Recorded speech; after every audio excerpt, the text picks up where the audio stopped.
Using Apple Pay at Sonic is very easy to do. Today I'm gonna show you how to do it.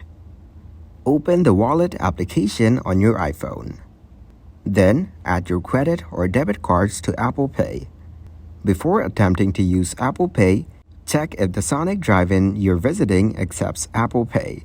This information might be available on their website, through their app, or by asking staff at the location. Go through the regular process of placing your order at the Sonic drive-in. When you're ready to pay, inform the Sonic staff that you would like to use Apple Pay. Then, unlock your iPhone and open the wallet application. After that, hold your iPhone near the contactless payment terminal. Now use Touch ID, Face ID, or your device passcode to authenticate the payment. Wait for the transaction to process.